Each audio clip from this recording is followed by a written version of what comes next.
Okay, thanks very much. We're going to start our next session now. Just a little mention that we have got a little program here, and if you grab one, or if you have one, you will notice that we have the order of events here, but also for lunch, when we break for lunch, we also have a list of restaurants, and we also should be getting some food trucks coming, and one of them gave us a menu. So just in case you want to do some long-term design planning. Yeah, there's your opportunity. Okay, welcome to section 2 of panel 2 of the day. This is worker-centred design. This is a term which a colleague of mine, Lindsay French, coming back from a Richard Locke talk, suddenly said, I think he was talking about worker-centred design. And so we Googled it, and nobody had actually used the phrase, and I asked Richard Locke, and he had never heard of the phrase either. But nevertheless, it was a framing which suddenly, as we were beginning our discussions about this event, we started to get very excited about. This idea that obviously artists and designers are at many levels workers, and as I mentioned in the first panel, often exploited workers nowadays, part of the precariat. But to the same extent, there's this whole tradition of thinking about workers as potentially designers, which goes back to the very roots of modern design in William Morris, who famously wrote the pamphlet, A Factory as It Could or Might Have Been. And there's a series of social movements, a series of historical events which were hugely informed by this very proposition. And it'd be interesting today to wonder whether we can start to build on the last discussion and to create connections. So today we have a wonderful series of speakers. We have got Trebor Scholz, who's a scholar, artist, organiser and chair of the fantastic conference series that goes on at a new school, Digital Labour, and he's done some wonderful books that he's co-authored, from Mobile Playgrounds to Sweatshop City, and many other activities. We have got Jose Itzigsohn, who is a sociologist from Brown University, and Jose has worked on many different fields of sociology, race and ethnic relations, Latino immigration, development, but most recently, he's been working on worker self-management in Argentina. And I had the great pleasure of meeting Jose for coffee at Cafe Utopia in the hotel born, the Worker Self-Managed Hotel in Buenos Aires this summer. So that was fantastic. We have got Caroline Woolard, who is has taught at RISD at different points in her past, but she is also an artist, designer, organiser, and she does many fantastic projects, including a real estate investment cooperative at New York. She's been instigated tradeschool.com, and a whole range of interesting new platforms for gathering together artists as art workers.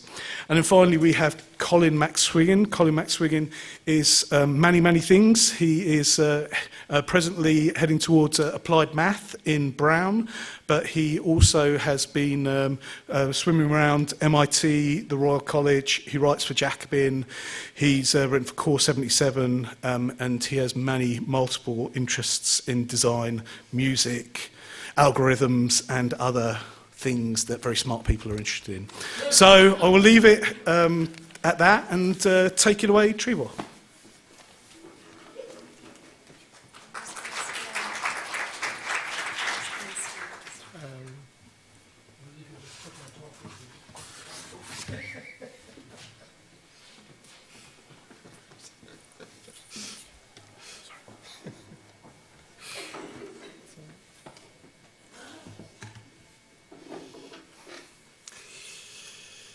Okay, so in the next 13, 14 minutes or so, I will not only talk about tardigrades, but I will start with tardigrades. They are 0.5 millimeter long and eight-legged animals, right, that are nearly impossible to kill.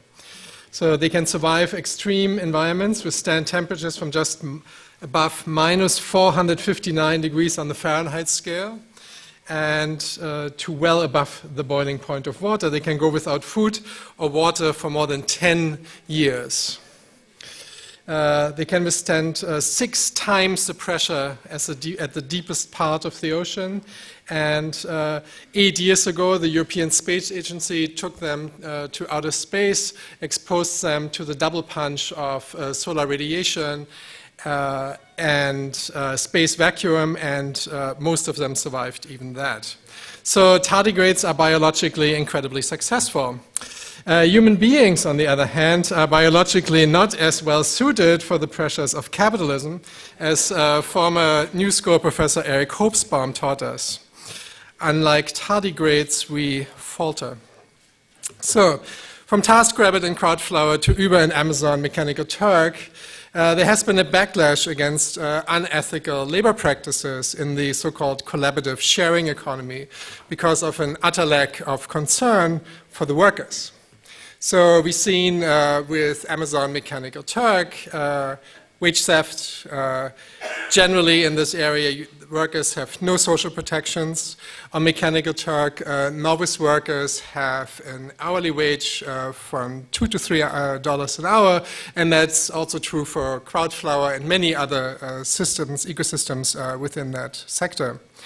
So every Uber has an unter, every above has a below. And over the past few months, all of you probably read about these sort of unethical labor practices. This was in the news all the time. And you will ask, right, how this is even legally possible. So many people have asked me this when I tell them this. They say, well, they can't really make, like in $2 or $3 an hour, because that's obviously against the law, right?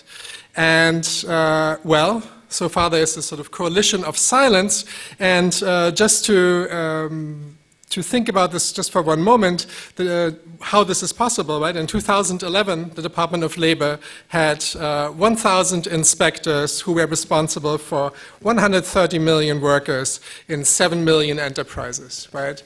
So what you see is basically a strategic underfunding of the Department of Labor, so that and even when people are caught with violations, when they underpay workers, for example, the worst that can happen to them is that they have to pay it back. So it's like a bank robber who has the worst disincentive would be that they have to give the loot back when they get caught, right?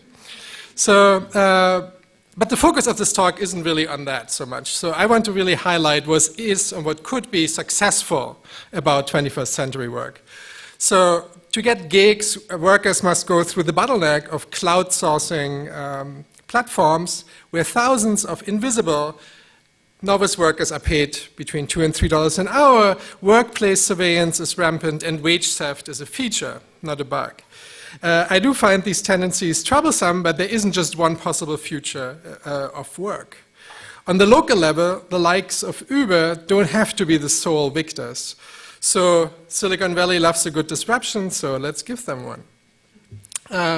Platform cooperativism, right? So platform cooperativism is about experimentation with good digital work and new forms of solidarity. It's about innovative unions, worker associations and cooperatives building their own labor platforms and design interventions rooted not in greed but the needs of workers. Platform cooperativism is about labor's cardinal history, cardinal lesson, which is that in confrontation with owners, individual solutions aren't working. In the future, labor will come not solely from venture capital funded Silicon Valley ringleaders, but from worker cooperatives and inventive unions. So let's stop dishing out rent to the middleman like Lyft, Handy, or Uber. Owners and investors don't have to be the sole benefactors of these platform-based labor brokerages. So rather than leaving the economy exclusively to the productivity imperatives of owners like Amazon or Microsoft, platform cooperativism could set an example of good digital labor. They do, however, have to act fast, right? So social movements, regulators, and cooperatives move slowly, while tech entrepreneurs are rapidly creating realities on the ground. The future is seeded now. The network effect is chiseling prospective global monopolies like Uber into stone, and that is why workers, organizers, designers, and developers have to get their act together now. So and I think Cameron brought this up earlier this morning, the importance of principles and values, and I want to come back to this. So workers need to be clear about their principles and values. The principles of platform cooperativism must include job security, good pay, transparency, a pleasant working atmosphere, that means acknowledgement and appreciation, co-determined work, a protective legal framework, weekly work time of 30 to 40 hours, depending on the life stage of the worker. So, for example, somebody with small children might want to work less, and somebody who is childless might want more. Co-determined work, a protective legal framework, I said, the life stages, protection against arbitrary behavior by owners. So platform cooperativism rejects excessive workplace surveillance along the lines of Odesk's worker diaries and reviews on Uber and TaskRabbit. In addition, workers need to have a right to log off. Platform cooperatives need to leave time for relaxation, lifelong learning, and voluntary political work. Good digital labor has clear boundaries. So with such lofty goals, they are of course very hard to achieve, but I think it's incredibly important to articulate them, right? So because our inability to imagine a different life would be capital's ultimate triumph. Demanding higher wages is one thing, right? But structural change, the creation of alternative models of social organization of work, is more fundamental. So worker-taken factories from Argentina to Ecuador aren't really the prime model for me here. This isn't about creating a branch of UberX with gracious permission by Travis Kalanick, the CEO. Instead, let's rip out the algorithmic heart of the sharing economy, clone it, and bring it back to life with a cooperative ownership model or a unionized labor pool. Platforms that allow workers to exchange their labor without the manipulation of a corporate middleman are possible. So democratically controlled businesses such as worker-owned cooperatives could target smaller local niche markets without having to focus on scaling up. A freelancer-owned cooperative like the San Francisco-based Loconomics could even benefit from the regulatory templates established by the collaborative sharing economy. Let's also make sure that the responsibility of family-friendly work isn't solely transferred to the worker. Uber, TaskRabbit, and Handy are creating conditions that are not compatible with the family or most other arrangements of domestic life, really, as a core unit of society. Platform cooperativism is about family-conscious shaping of work and life. On the level of user experience design, so UX design, alternative open source platforms would have to rival the habit-creating seductiveness of the approaching Uber taxi on the screen of your phone. Cute penguins are just no longer sufficient. Every Uber has an Unter, and the interface of platform co-op apps could instruct users about its own fair labor standards and the failing social protections in the sharing economy, in fact. So, and to show basically how these companies do not protect their workers against the great life risks like illness, old age, and unemployment. Such platforms could give a face to the cloud workers who are, for all practical purposes, anonymous, isolated, and tucked away in between algorithms. Technologically, building co-op apps is by no means a walk in the park. In the transportation sector, for example, we are talking about at least 4 apps that you would have to build, right? There would need to be one app for the passenger, one for the driver, and then that for Android and iPhone. So, and both of which you would have to constantly keep updated and usable as operating systems and phones are changing. Scott Rosenberg taught us that many large software projects have failed or run dramatically over budget. So open source developers could publish core protocols and APIs and then allow various independent open source projects to build their own different back-end and front-end components. This would accommodate the various service sectors from crowdsourcing, irregular migrants, and domestic cleaners to babysitters. And therefore, you can see that funding through crowdfunding or even blockchains would have to be ongoing. It couldn't be just a crowdsourced, crowdfunded project with a set budget that runs out after a year. So even now, there are already various examples of platform cooperativism.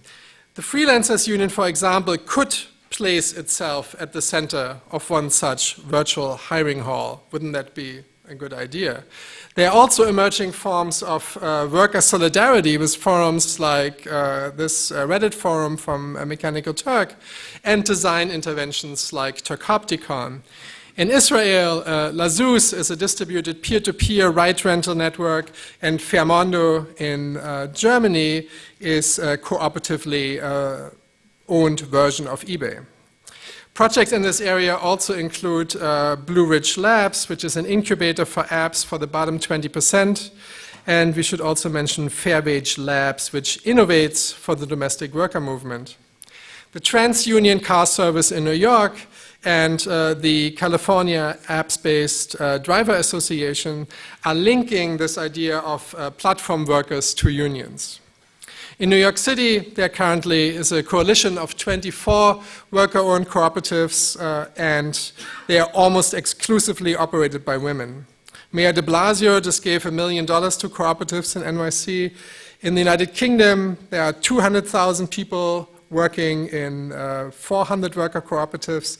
Then there's, of course, always the example that is always brought up, right, in the Basque region of Spain, Mondragon, which is a corporation of a federation of worker cooperatives that has some 74,000 workers. So it will come as no surprise when I say that platform cooperativism is faced with enormous challenges ranging from self-organization and management of workers, the technology, the UX design, education, long-term funding, scaling, wage scales, competition with multinational corporate giants, and public awareness. To make good digital labor a reality, it's essential for like-minded people to organize, form kernels of self-organization, and fight for basic democratic rights for cloud workers. So the future isn't solely determined by slideshows in Silicon Valley boardrooms. It is about a democratic society that doesn't tolerate exploitation and encourages cooperation. Platform cooperativism can invigorate genuine sharing. It doesn't have to reject the market. It cannot serve as a remedy for all corrosive effects of capitalism, for all these unethical practices and even illegal practices that I alluded to. And it shouldn't be mistaken for a Marxist fantasy. So it can be a reminder that work can be dignified rather than diminishing for the human experience, and platform cooperatives are not a panacea for all wrongs of capitalism, but they could help to weave some ethical threads into the fabric of the 21st century work. Thank you.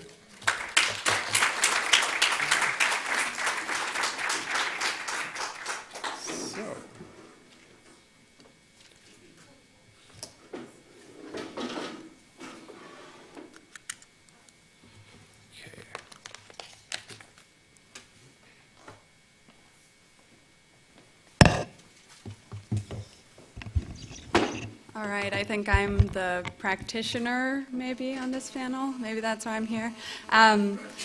It's a great honor to be here, and I'm really excited that we have this worker-centered design panel.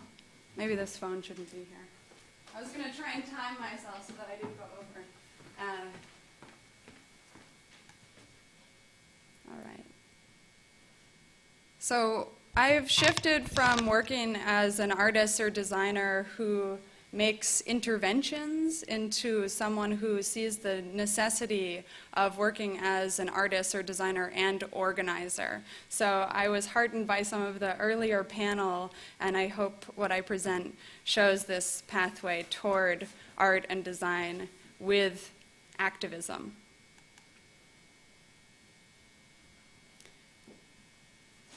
And I thought, since yesterday I was speaking with a bunch of people who call themselves social entrepreneurs, that I could frame my orientation not as someone who wants to save the world, but as someone who wants to save myself, and therefore ourselves. So this is a quick presentation on a search to find dignified work for the hyper-educated poor, so that we don't think of ourselves as designers or service designers who go out into communities, which sometimes is a veiled way of saying low-income neighborhoods, but instead we see ourselves as the hyper-educated poor and therefore are necessarily in coalition with other people who are working poor. So I'll speak quickly about a group that I helped found. It's a collective called BFA-MFA-PhD.com, looking at the potential future of the professionalized creative person and the lack of the possibility for a public intellectual who does not also accept student debt as a necessary evil to understand ourselves in this society. I'll then go into our strategies, making media, art, and education, and show you some of our findings from Artists Report Back, a kind of intervention into administration and policy, because people are familiar with reports. And then I'll talk about the solidarity art economies that excite me, some that I've worked on, and what I think is coming next for me and many people, especially in New York City, in terms of property and markets. So who are we? We're a group of artists, designers, technologists, all who have day jobs. So I think it's important when we think about worker-centered design that we don't imagine that designers are workers who work in the field of design. Many designers are workers who work in the service industry. And a lot of our work at BFA, MFA, PhD is possible because we all have day jobs with expertise in other fields. And that's also what we report on. So, for example, Vicki Virgin, who came to one of our first open meetings, also works for the census. So she's able to add her skills as a demographic analyst and also as a performance artist to our group. And we've started to realize that what we're doing is aligned with the principles of participatory action research. Maria Elena Torre at CUNY in New York City taught me this in a week-long seminar, and she helped me see that participatory action research is a framework for creating knowledge that's rooted in the belief that those most impacted by research should take the lead in framing the questions, the design, the methods, and the analysis, determining what products and actions are most useful in affecting the change we want to see. So we assume that all people have valuable knowledge about their lives and experiences, and we have a commitment to think through the consequences of our research and our actions. And our practices include the creation of multiple research products. So I think when we imagine what sort of critical design objects are necessary and how are they legible in different contexts, we also make videos and reports. So it doesn't only circulate in a critical design distribution network. And we actively seek out audiences who respect and engage our findings. So we gathered to ask, what is a work of art, or you could say critical design, in the age of $120,000 art degrees? What does it mean that Cooper Union, for example, went from charging $0 a year for 154 years to suddenly charging over $30,000 to incoming students? And to talk through our thoughts, we want to engage with multiple constituencies. So on the one hand, we make reports that administrators and policymakers tend to understand and engage with. And on the other hand, we want to act as the statistics that are often in the reports, as artists who are more familiar with exhibitions and talks like these if we're arts graduates.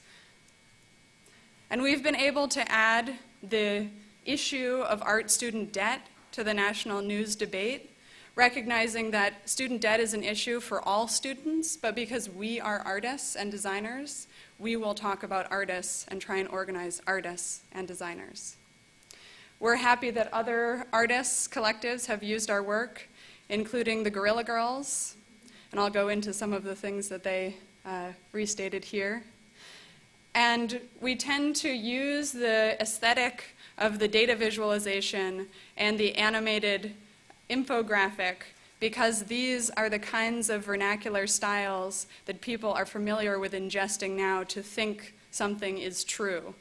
And for me, it's important because when my dad says, "How is it possible that you give all these talks but you still can't make a living in your field?" I can say, "Well, Dad, 18% of arts graduates work in sales and other occupations, and 17% are educators, but we still can barely make rent." So I'll go into that more later.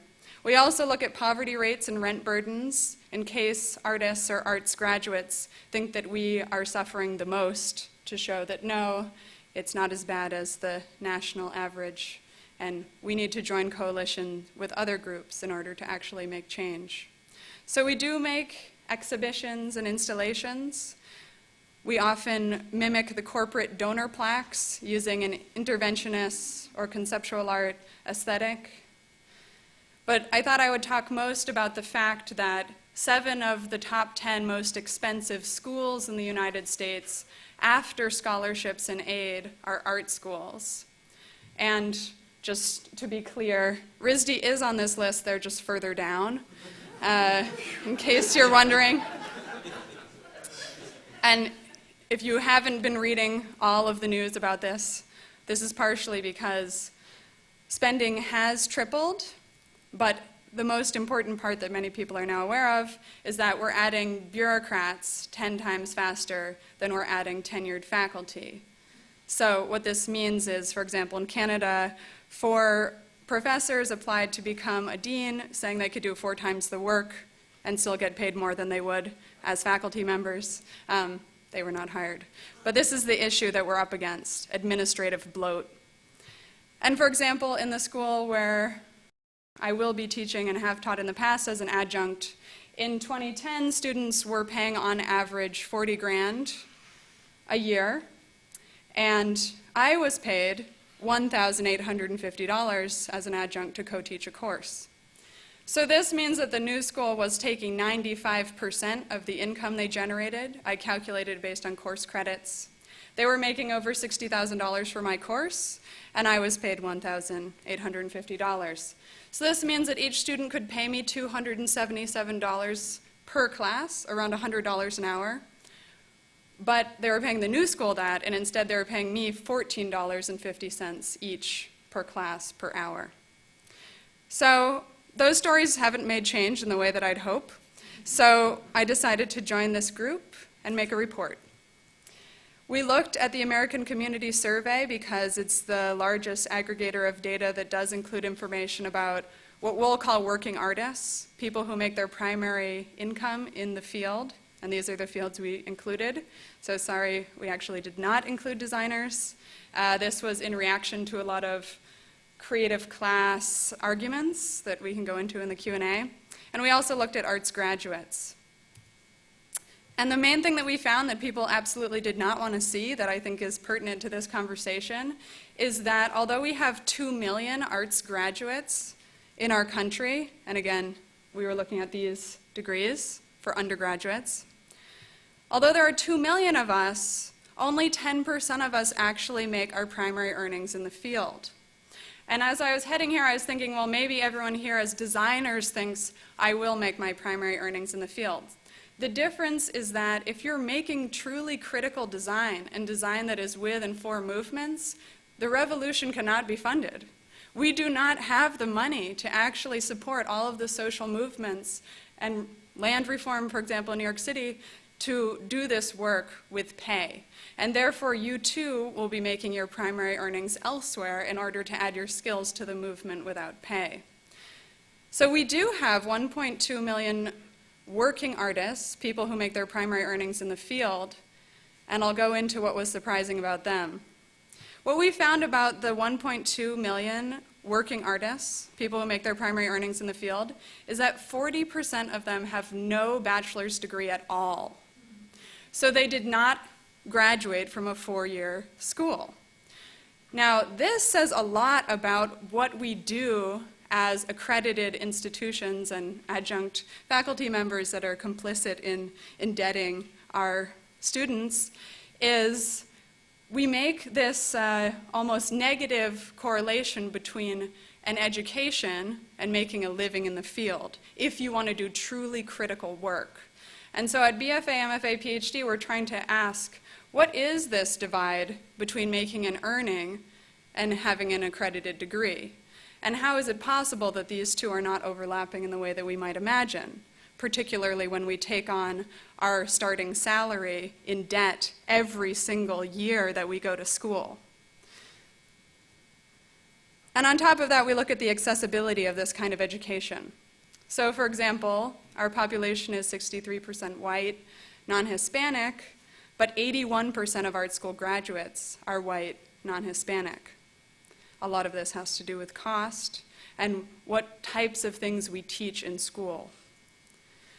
Similarly, when we look at sex, in our country it's split 50-50, but we have art school graduates that are 60% female. When it comes to working as an artist, 46% female. So how can we co-create dignified work for ourselves, the hyper-educated poor? I want more than 5 jobs. I don't want to be a 1099 queen. I want livelihoods of resilience and care. And while I could talk about resistance and occupation, I will today talk about prefiguring the world that I want to see.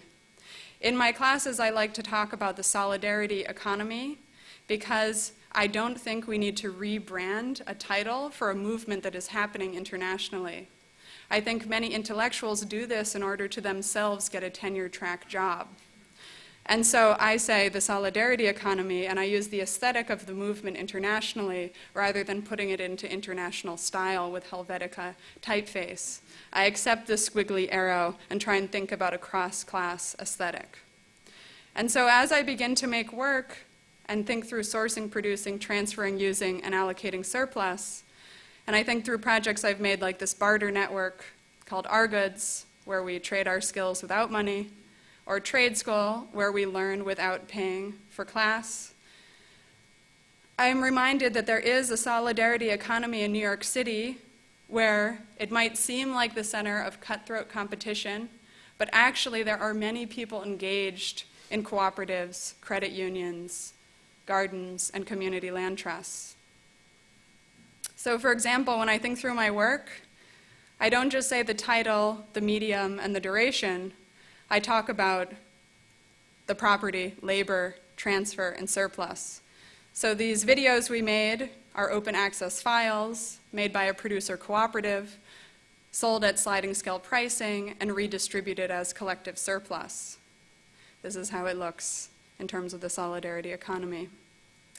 And this barricade that I made into a bed is an open access kit. It's simply plumbing straps that you attach to a police barricade. It's a DIY project, not for profit.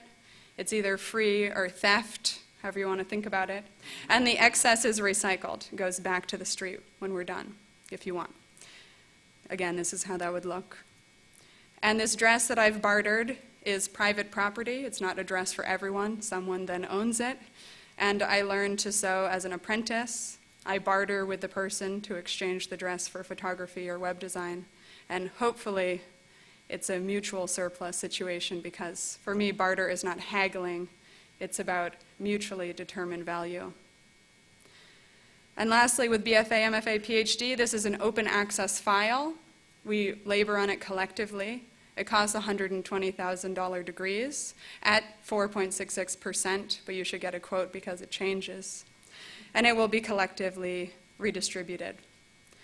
So again, as we think about the world that we want to see, I think it's important as designers or artists to start from where we are and to acknowledge that there are pedagogies of payment that are in this room itself. And until we acknowledge our own urgencies, we won't be able to create a world that has that kind of intensity and accountability to the people around us. We'll continue to do short works that I call ADD. They have to do with short-term singular authorship, duration that is month-long or based on exhibitions, and debt. So we look for celebrity because we think that by climbing the ladder we'll finally be paid. But I have to remind you all that we have $1 trillion of student debt, And so if we don't organize together, we will have another bailout, but this time it's not a foreclosure crisis of homes, it's a foreclosure of our minds and our capacity to have public intellectuals at all. So this is the work that's urgent to me, and I would urge us all in our classrooms to think about how we can bring that urgency into critical design and really make a world that has community land trusts, real estate investment cooperatives, credit unions, worker cooperatives, and many of the models that already exist in the solidarity economy. Thank you.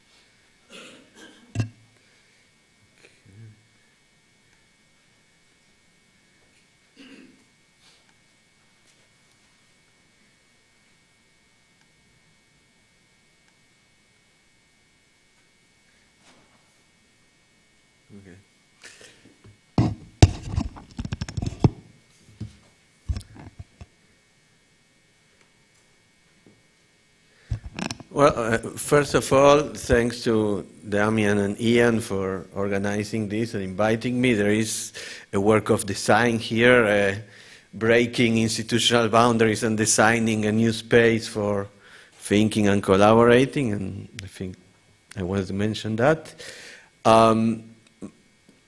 My work, what I'm going to talk about today, is about my work in Argentina with the recuperated enterprise. I'm doing research on worker self-management, on these enterprises in Argentina, which are a group of enterprises that have been taken over by their workers. They were either bankrupt enterprises or in the process of getting bankrupt, and the workers decided that they were not going to let the enterprises fall, and they occupied them and appropriated them and converted them into worker-owned and worker-managed cooperatives, part of the solidarity economy that Caroline was talking about, and which is, we don't know about it, but it's growing everywhere, here in the United States, in Latin America, in Greece, and it doesn't get much press, but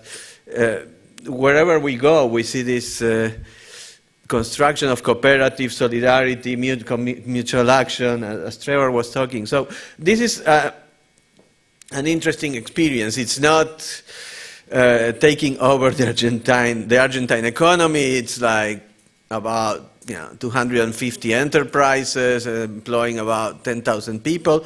But it's an interesting case to look at what happens when workers take over the workplace, how they organize it, how they manage it. And it's very interesting because the workers that took over these enterprises did not do that because they wanted to create a solidarity economy. They were not cooperativists. They were not necessarily of the left. They did that because they confronted a future of exclusion. They were about to be thrown away from the labor market, and they say, we don't want to take that. They were defending their life world. They were defending their modes of living, their identity, and their livelihood. And in the process of doing that, in the process of taking a very defensive action, they created something new and very innovative because now it is a common practice in Argentina to recuperate enterprises. The bankruptcy law has been changed to facilitate that, so it has been institutionalized into the toolkit of workers. It's a cultural toolkit, an institutional toolkit that workers can do in the event of confronting marginalization. So that's what I think make this case very interesting. And in my book, I'm looking at how they organize the workplace, how they make decisions, how order is a democratic order is reestablished, how they learn to manage and to work as a self-managed enterprise. But today, because we are talking about design, what I want to talk about is, how workers appropriate their work and their workspace. It's basically the old question of alienation and the relationship between workers and the work process. In my research, in my book, I'm talking about 3 cases: a paper factory, a foodstuff factory, and a hospital. I did research on 6 places, 4 factories, a hospital and a hotel, but for reasons of access and of interest, I decided to focus on these 3. So I'm going to briefly talk about how work works in these 3 cases. I have 15 minutes, so I'm going to, what I can say in 15 minutes, and what I can't say, if you're interested, we can talk in the questions, in the Q&A part. So first I'm going to talk about the paper factory. It's an old factory that, the original, it's a small factory of 59 workers, 59 cooperative members, mostly male workers.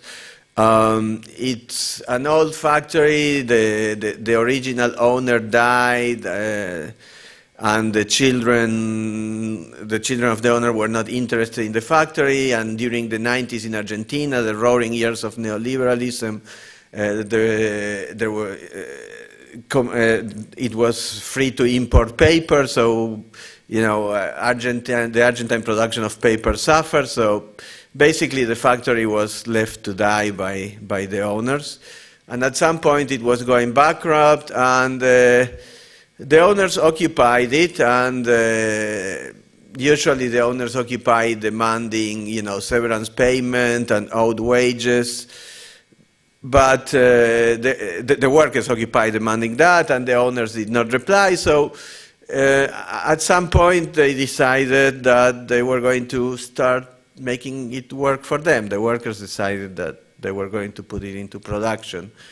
And when the workers decided that, the factory has been stopped for quite a while.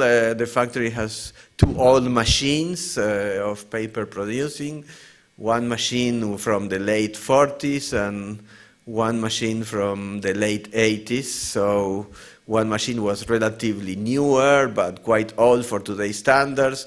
The other one is ancient for today's standards. And they have been stopped for a long while, so they have to really bring them back into production, and it wasn't easy. They had to really use all their technical knowledge of having worked with them to bring back into production. I'm going to show you this is the factory. I took these pictures for me when I was doing the research, and I'm changing in my own computer. Sorry. Okay. I took these pictures for me when I was doing the research. I didn't think I'll show them, but I came to RISD. I cannot show you, just text. So this is the factory. In that place is where the machines are. This is the old machine. It's right now working. You see the smoke. This is the machine from 1950, and this is the newer machine, and that's one of the mechanics. The machine is stopped. If he's there, it's because the machine is not working, because he was one of the guys fixing it, and you can see paper is not coming out. And the challenge that the workers have here was really to make work 2 very old machines and make a living out of that. And they really have been showing a lot of ingenuity in doing that. This is the process of making paper. Any machine works through this process, but the newer machines are much faster, and you need less people to man them than the machines that they have. But they have made innovations to all the stages in the process. They have I cannot describe them, I don't have much time, but in all stages of this process of producing papers, they have made innovations to the machine to make them work continuously and to make them work faster and to increase the quality of the paper. And that's a source of a lot of pride when you talk to them, and in all my interviews and visits, they always made a point of showing me what they have done to make the machines work and to make sure that they continue working, because their big problem was that the machines were breaking down and stopping all the time, and they were losing, money out of that.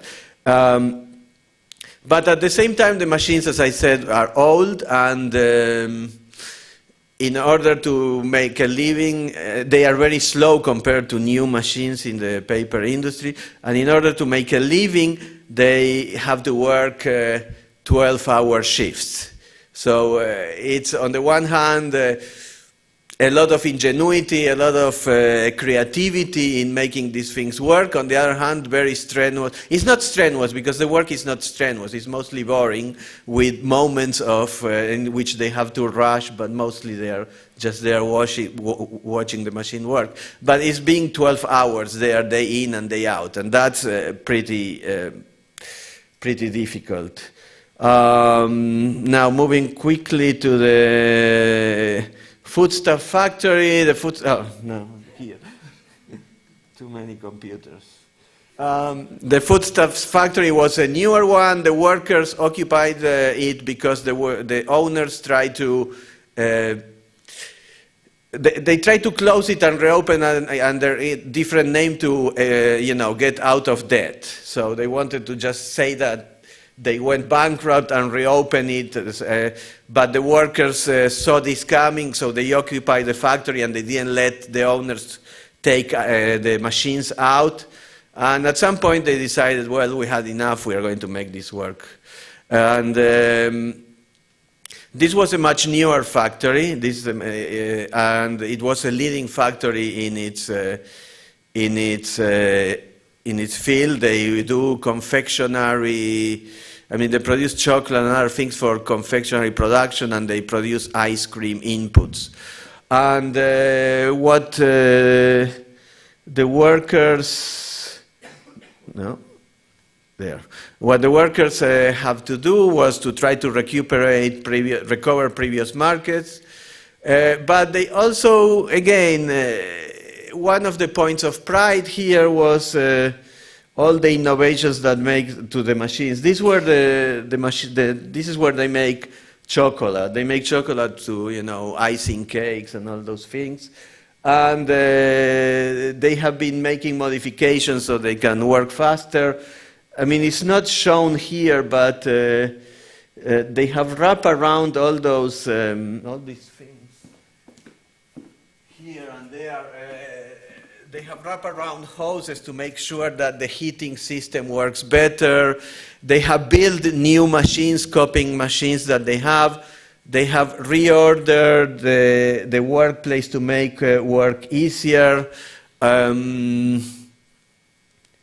I put his picture there because one of the tasks that he took upon himself was to develop new ice cream tastes, and that was his initiative.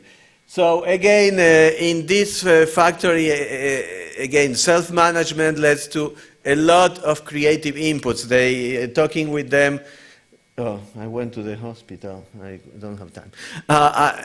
Talking with them, they always emphasize how before, when they were working for the owners, they would bring their initiatives and nobody would hear them, and now they have all this space to be creative and to use their practical knowledge, put their practical knowledge into work and appropriate work and space. Here work was less strenuous because they weren't operating in full capacity, and they had a kind of flexible specialization model in which people will rotate between the sections according to demand. So rather than the boring work on the paper making machines, here the work was much more varied and much less boring, and they work 8-hour shift.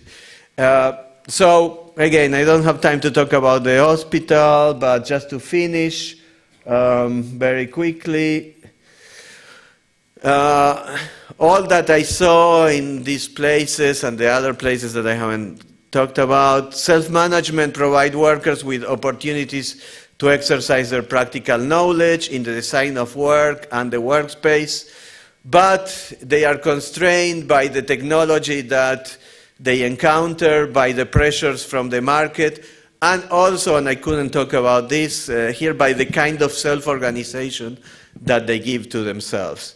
So if these are prefigurative experiences that we can learn from in thinking about organizing new workplaces, that's the kind of thing that we should think about how to overcome in terms of boundaries to the possibility of creativity in the workplace, how to deal with pressures of markets and with the limits of technology to make work really an experience where people, PhDs or just, people who just barely finish high school or didn't finish high school can employ all their practical knowledge and their creative knowledge into making the workplace a less alienated place and a more creative workplace. So, that's there, I'll stop.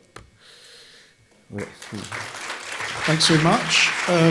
So shall we just finish up with Colin? Do you want to do a few questions, or should we take questions from the floor and then bring you in? I do have some questions. Wow.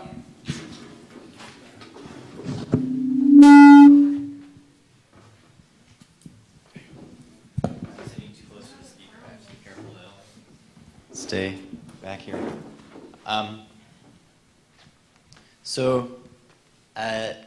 Just to kind of try to connect some of the threads between these talks, this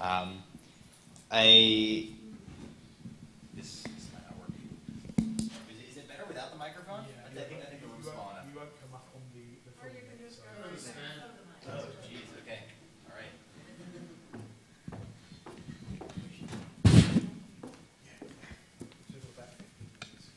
right. So I think there's, even over here, can't get away from me. I have to talk more quietly. So I think there's a sense among people who spend a lot of time thinking about work, thinking about labor, within the labor movement, that there's kind of a crisis of vision. And I feel like a lot of the talks that we've seen are trying to address that in different ways, either proposals for alternatives or suggestions for directions in which to move. And there's a sense that we want a future of work that's more egalitarian, because what work for most of us at the moment means is spending a large fraction of our waking lives doing things that we don't really find very meaningful. But really the last person to articulate an egalitarian vision of work that achieved any kind of real mainstream traction was Karl Marx. And there's a lot that's changed in terms of the material conditions of work since 1867. And since then you've got people like Andre Gorst, Peter Frey's now come to mind, who articulate this much narrower vision. So those are people who are saying that, well, we want to strengthen unions, we want to reduce working hours, and we want to push for full employment.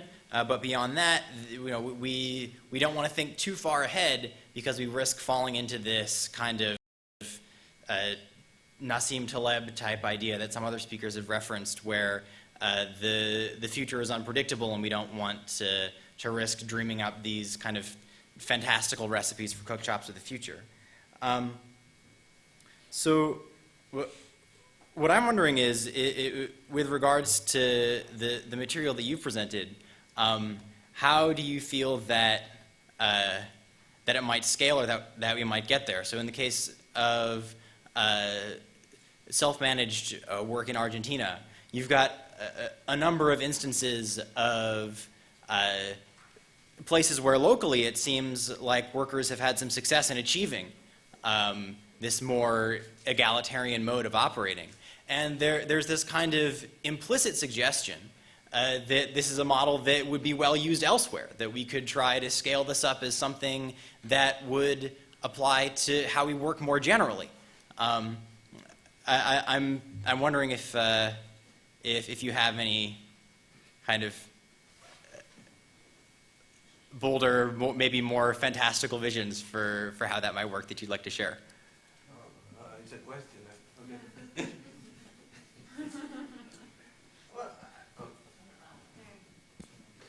I mean, I think that if you look at, even if we look at the U.S. and we heard Trevor, we heard Caroline, and we know about the Cleveland cooperatives, and we know about other places in which cooperatives are coming out. I mean, the solidarity economy is much bigger in the U.S. than we think. It just doesn't get any press.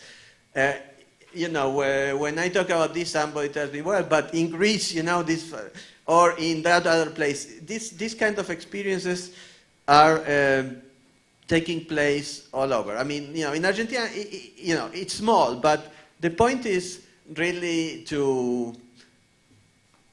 so we know and learn them of all these experiences, so we can learn the lessons and really get the idea out so people know that it's a possibility. It's a different legal framework in Argentina than here. I mean, in Argentina, it is possible for workers to say to owners, we've had enough. Here, no.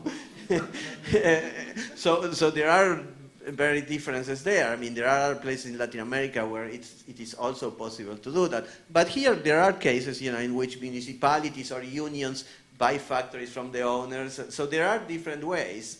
The question really is, and I think that this is I really like this panel, it's really to learn from the multiple experiences. If all these are prefigurative experiences, if all these, tell us about the kind of institutions that can support this type of thing, then the question is, to learn from the different things, learn what have been the difficulties, and learn what have been the achievements, and put the word out so people know that this is an opportunity that is available, and people know that there are many other people doing it that currently they don't know. So, shall we just throw it out to the panel, to the audience, to ensure that everyone's got a opportunity? So do you want to put your hand up? And Ian's got 2 mics. Can somebody just cover the other side? Can I get one of you young, helpful, healthy people? Yeah. And should we take a cluster of questions and then? Okay, Zach, do you want to? Sorry. So I just had a question because in today's world, a lot of the big companies, you have to be able to work internationally or work across borders, or even if you're just looking at workers with domestic helpers who come over from different parts of the world. I'm from the Philippines and Hong Kong, which has that kind of relationship. How do you envision this working across borders? Okay. So should we take a cluster of questions and then come back? Next, Susan, yeah? Anyone else? Can you put your hand up so that... I was really impressed by all the talks, but Caroline, is it? Yeah. Your talk in particular made me think that you pointed to an overhaul of value systems, and I wonder how design can participate in making a shift from large scale and quantity to small scale and quality.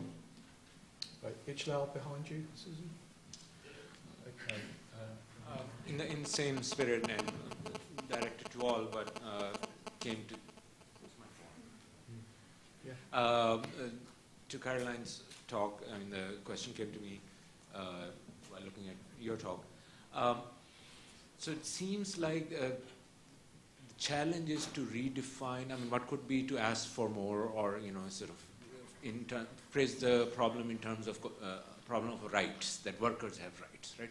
The other avenue could be to redefine what work is and challenge the difference between working and thinking, right? So I was reminded of Rancière's, Knights of Labor. It's like one of the divisions that capitalism creates is between those who are, imagined or sanctified to think, and those who work. So workers can't think. But then he comes up with all this evidence that 19th century France workers, they had poetic clubs of poetry and writing and literature and debate, right? This is just seen as amateur hobby work. I mean, these people are staying up at nights, giving up their sleep after exhaustion and doing this stuff, right? So workers, while working in a factory, retooling a factory, right? They are thinking, but the tools of recognizing, the tools to recognize thinking that we have currently see that as sort of some sort of unconscious craft kind of thing that happens because they know the machine through some sort of bodily relationship, right? So, and creativity we have elevated on this pedestal that for a creative thinker that thinks all the time, they don't think between 9 and 5. All of you, you're supposed to work late in the studio. Whenever the idea just stems in your mind, you just give all to, right? But workers who are 9 to 5 can't be creative. So how do we challenge that boundary and recognize work between 9 to 5 also as creative and also as thoughtful? Okay, should we take those three? So we've got the question of scale. How much can we scale up? Which I suppose really goes back to Colin's question of borders and flows, and how do we think about organising social relationships in the United States or everywhere, which might be tied into a global division of labour that's very problematic at the other end. And then finally, creative thinking, making and thinking, can we bridge? I think it is an enormous crisis to try and imagine confronting dignified work with borderless flows of capital. And one group that I'm inspired by in New York started in Argentina, actually, the Working World. So I think a lot of it can come down to financing. And that's why I love looking at the solidarity economy diagram, because you can see how financing is tied into the workplace and the kinds of exchange that are possible. So in the same way that I'm part of a group starting a real estate investment cooperative for permanently affordable commercial space in New York City, you can think about investment cooperatives for technology, because a lot of the issues come down to financing. If the values are not aligned in the financing with the outcomes for workers, often it becomes impossible for the business to share benefits with workers. And then in terms of values and thinking about work as work, unfortunately or fortunately, because we're in this kind of cultural value debate where impact is measured by returns in terms of profit, students are also understanding their own debt burden as something that necessitates future monetary return. And therefore, they understand themselves as workers, which is the double-edged sword of this neoliberal model of education. So because we then don't get the jobs our debt made us hope we would receive, we are now ready to mobilize, I think, more and more with other working people, and to realize that unless we all join forces, we too will have jobs that are not dignified and lots of debt on top of it. Okay. Well, I think first maybe to the question of the cross-border labor or cross-border work. So I think one thing to keep in mind is that, so what I was proposing is basically like a worker ownership, right? Or worker cooperatives or unions at the center of these platforms, right? So in that sense, they are, of course, determined by the nation state. I mean, so that it doesn't have to be cross-border in that sense, because the ownership is the cooperative, right?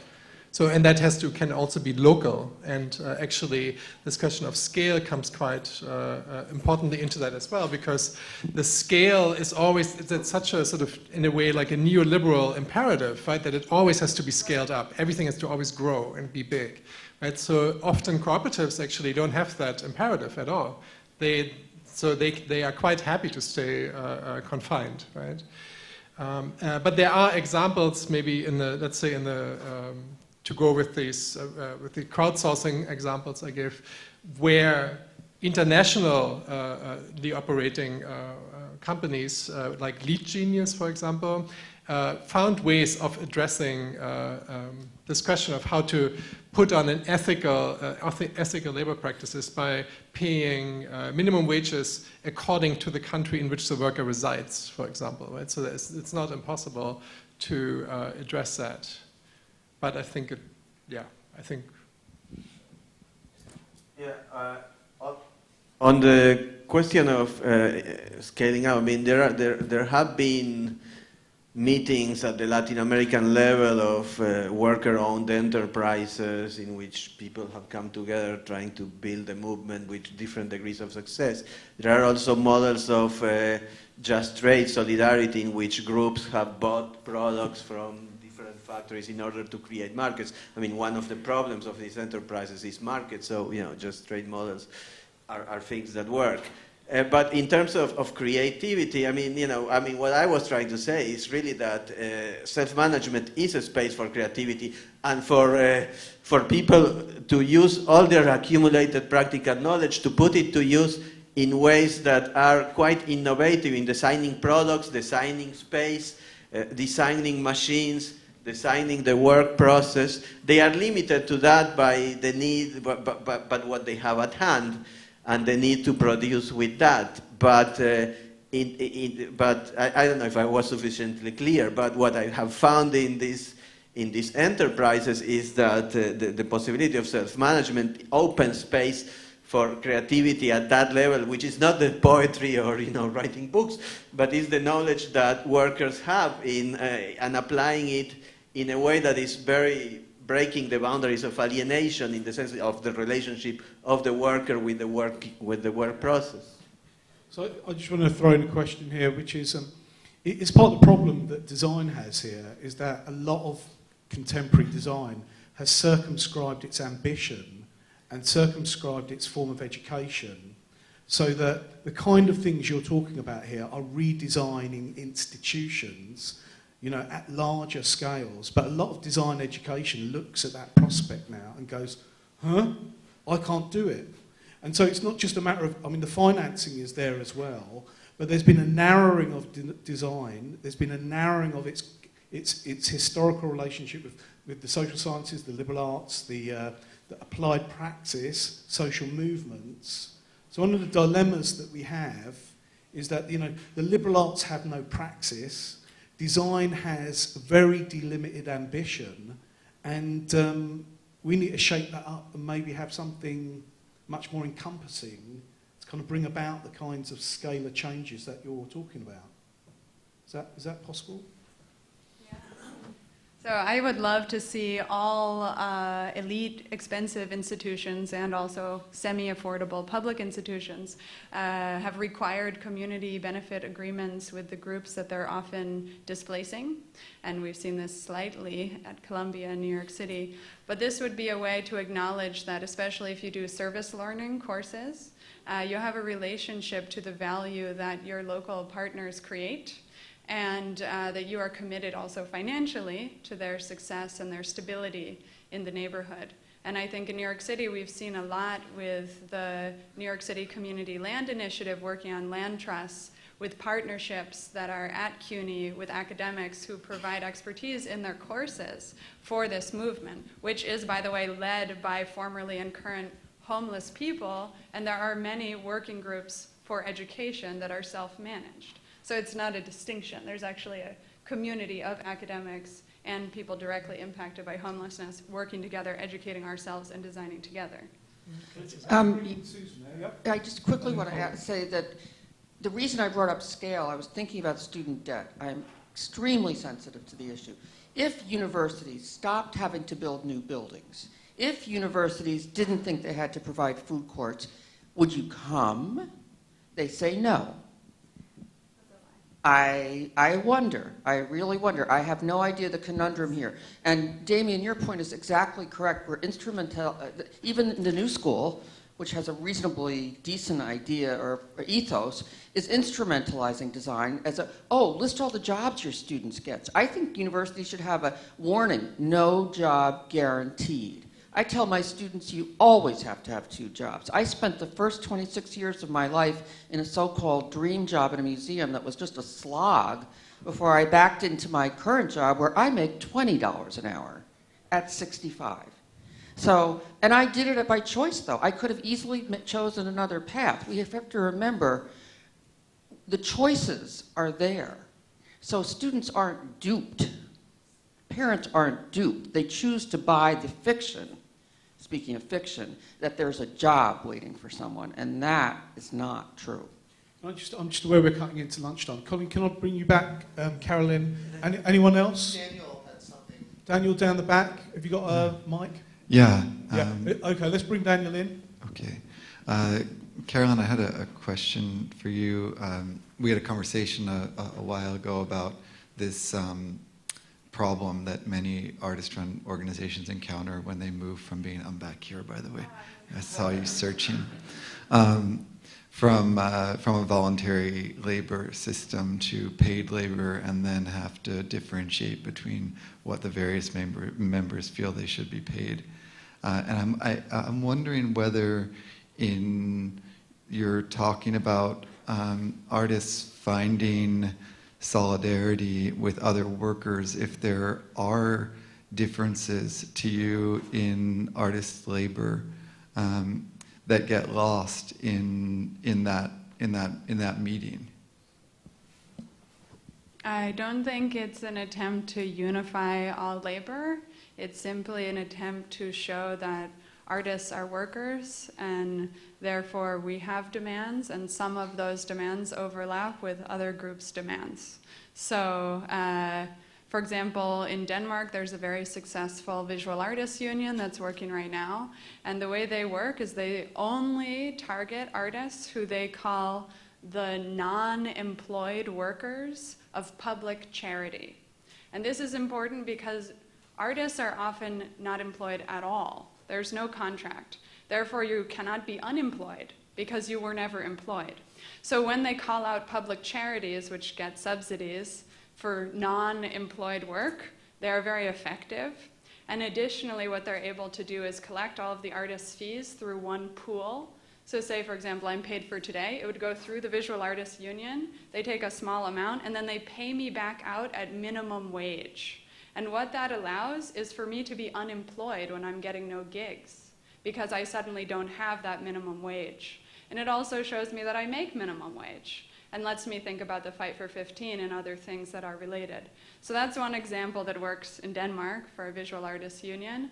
And of course, there are many distinctions, and I just think as we see more and more oppression for generations that are young, often with student debt, which we could call the generation with no future, if we look at Spain, to borrow that term, I think we are going to be very angry when the next bailout happens, and we've paid back our debts by changing our lives. And I think older parents don't often realize what it's like to have this much student debt.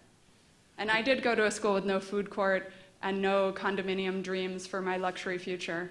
I went to Cooper Union. We had no dorms and no food court, and unfortunately, when they built the new building, but this is because institutions are financed by century bonds that are sold to construction companies, and so until we stop the luxury condominium vision, but the thing is, we will stop ourselves because those bonds are sold on the belief that it will outperform the Dow, so the collapse is coming.